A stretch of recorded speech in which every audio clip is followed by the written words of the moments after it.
solution is find if there is any subarray with sum equal to 0, right? So I have opened it over here. So the question says, given an array of positive and negative numbers, find if there is a subarray of size at least 1 with 0 sum. So let's take a look at the example. If the input size is 1 and the array is 4, 2, minus 3, 1, 6, the output is yes. Why? Because there is a subarray, a contiguous subarray with the sum equal to 0, which is this one, 2, minus 3, 1. So if we add all these elements, 2 plus 1, 3, minus 3 equal to 0. So yeah, the output is yes, because there is a subarray which have 0 sum. Let's take a look at this example. 4, 2, 0, 1, 6.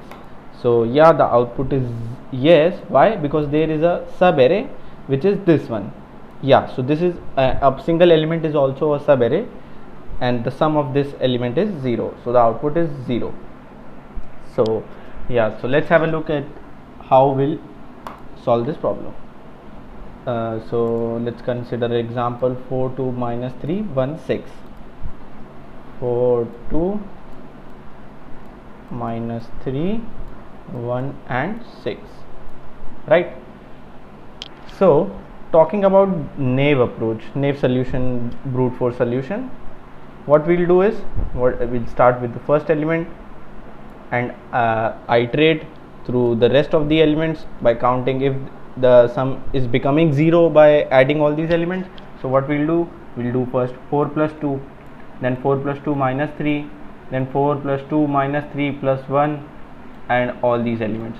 So we'll check if at any time the sum of this subarray, or what you will say contiguous elements of the array, becomes 0, and if it becomes 0, we'll simply return true, otherwise we'll return false. So the time complexity of this solution is O of n square, big O of n square, and space complexity is big O of 1, because we will not be using any extra space over here, right? So we'll start with this and we keep on iterating until we find the sum equal to 0. But there's another good solution which reduces this time complexity big O of n square to big O of n with an extra space of big O of n. What's this technique? This is known as prefix sum technique. So now let me explain you what that technique is. The name of the technique is prefix sum. So let's write the array 4, 2, minus 3, 1, 6. So what is prefix sum? Prefix sum is a technique which pre-computes the array before solving the actual question. So let's suppose you so it's particularly not related to this question, I'm just explaining out of this. So let's suppose there is a someone asks you to find the sum between the first element and third element, right? Someone asks you to find the sum between the first element and the third element. So what will you do? You will start with your loop with I equal to 1 and end at I equal to 3 and compute the sum and return it, right? Now if someone asks you to return the sum between 0 and element 3, what will you do? You will start with element 0 and end your loop at element 3 and calculate the sum, right? And if again someone asks you to find the sum between element 2 and element 4, what will you do? You will again start your loop with element 2 and end it at 4 and compute the sum, right? So what you are doing is, at every query you are using a loop. So for example, there are 1000 queries, 1000 people ask you to calculate your sum from 0 to 1 to 0 to n. What you will do? You will do simply start a loop with 0 your index and calculate the sum. But there is a better technique you are using, but it's not a better technique actually. You are using for loop again and again, though it is a big O of n, but it is using a for loop many times. So what we'll do is, here what we'll do is we'll compute a prefix array before solving the actual question. So what we will do, we'll make an array of the same size as the original array. Let me delete these stuff. So we'll make a prefix array of same size as this one as actual array. And what we'll do is, so at first what we'll do is we'll compute this. So for example, we'll compute the sum of all the previous element for the actual that position. So for example, for position 1 we'll simply write 1, we'll simply write 4. For position 2 we'll do sum of these two elements, that is 6, and we'll add 6 over here. For position 3 we'll do sum of these 3 elements and add the sum over here. So sum will be 3. 4 plus 2 6 minus 3 3. For position 4 we'll use the sum of all these 4 elements and the sum will become 7.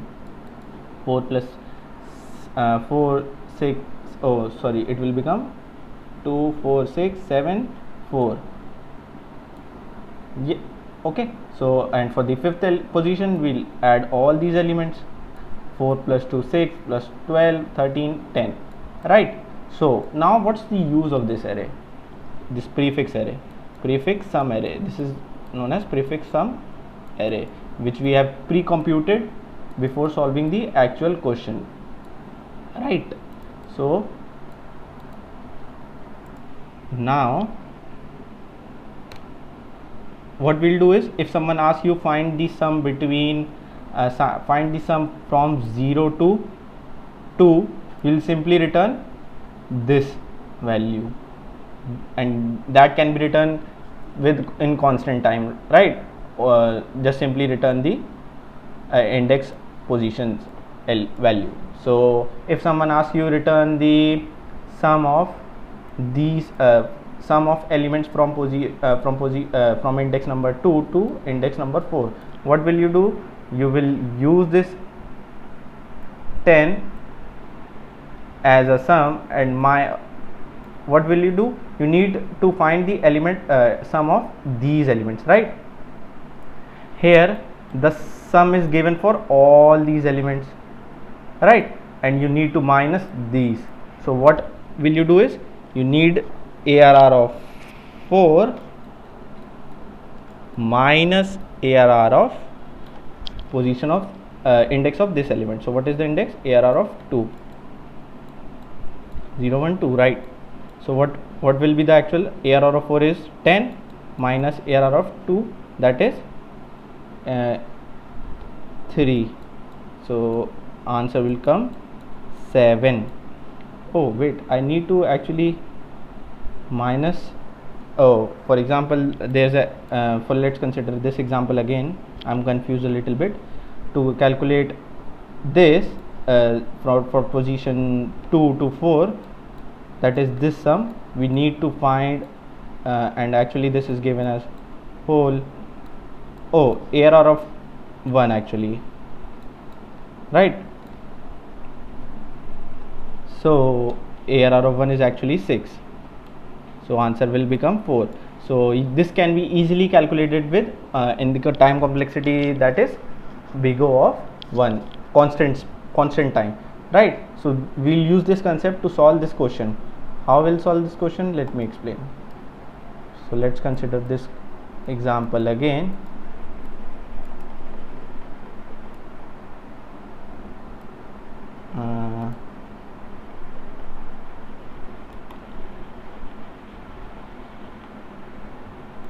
So we'll again so we'll make use of data structure called set, and we'll keep on adding the elements in the set. For example, we'll add 4 first, then add 4 plus 2 6, and then add 4 plus 2 plus 6 minus 3, that is 3, and we'll add again 4 plus 2 plus 6 minus 3 3 plus 1 4 plus 10, right? We'll keep on adding it in the set until we find a repetitive element. So see here, we keep on adding it to into the set, and we saw two repetitive elements, that is 4 and 4. So what it tells us, that there is a sub array with some 0. Why? Because see over here, for this this position the sum is equal to 4, right? And for this position sum is equal to 4 also, this. So that means this this subarray sum is equal to this subarray sum. So that can only happen if this subarray is 0, right? So 4 plus 0 equal to 4. Got it? So let me explain you once again. 4 2 3. So we have computed the prefix sum array, right? And we have got that there are two elements that have that are existing twice in the set, right? And set is a data structure which is used to get only means it cannot get repetitive elements. 4 2 3 minus 1 1 6, right? So this was the actual array. What we have done over here is, if we checked if there are two repeating elements, we'll simply return true, because there might become a sub array that is whose sum is 0. Why? Because see, this sub array sum is 4 and this sub array sum is 4 again. So what it represent, for position 4 this sum is equal to 4 and this sum is equal to 4 again. So that must be because this is 0, that's why only it came as 4. No, because we are computing the prefix sum, right? So that suggests that we can use this technique. So now let's code it. So we'll create a set of integer type named as set new linked hash set. Why linked hash set? Because linked hash set maintains the order in which the elements are inserted, right? So now let's make a variable, sum variable, initialize it as 0, for int I equal to 0, I less than n, I plus plus, sum plus equal to arr of I. Okay, so now we'll check if set dot contains sum. If that's the case, we'll return true, and if not, we'll add it to the set dot add sum, and we'll return false outside the loop, right? So what I've done over here is, we are calculating sum for each and every element. For example, for first iteration it will be 4, then 4 plus 2, then 4 plus 2 minus 3, 4 plus 2, all, right? And keep on checking if that element exists in the set, and if it is existing, that means there is a sub array that has the sum equal to 0. So we'll simply return true, right? And let's try to compile it. Yeah, so the output is yes, because there is a sub array, right?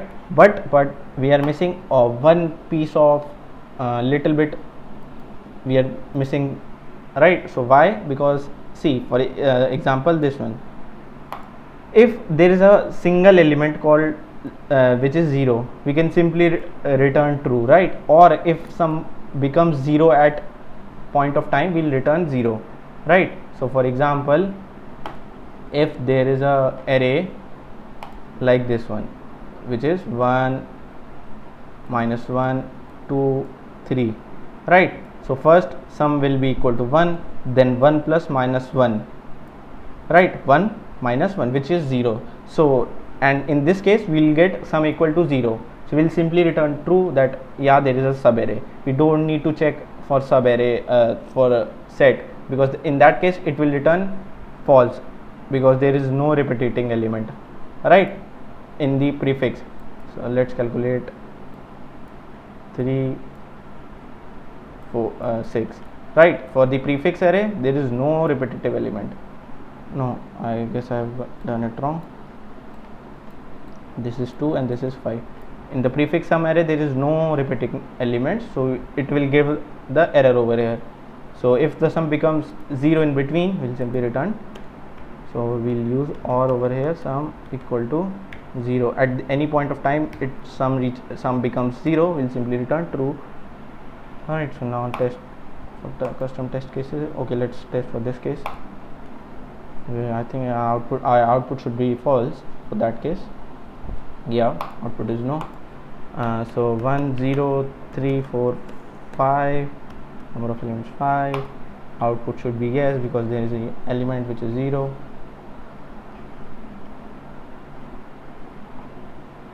Yep, so I think we need to submit.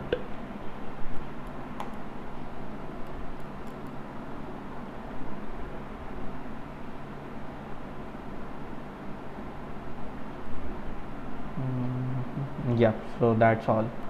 That's it. We need to take care of 2 points over here. Means we are using set data structures.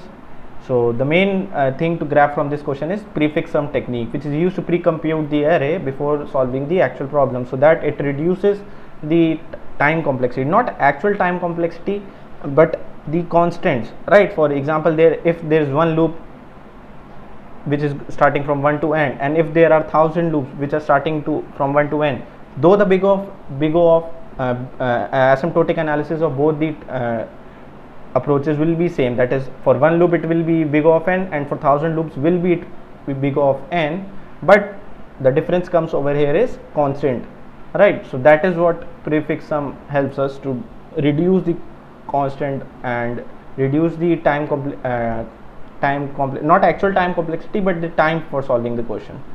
Yeah, thank you.